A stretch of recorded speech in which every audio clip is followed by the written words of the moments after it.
Hello, good evening. I'm Dr. Masoom Saburzai from Afghanistan.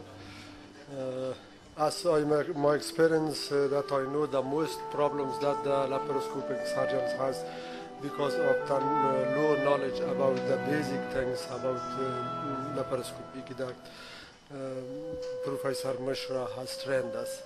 And besides that, as we see from all over the world, the doctors come here and get trained.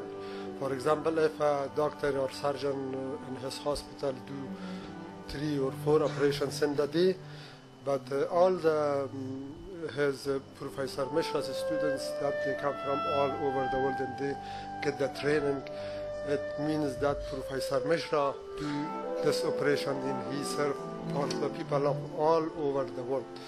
And also, as I heard, this is the best sample or model of India democracy in the world. Thank you.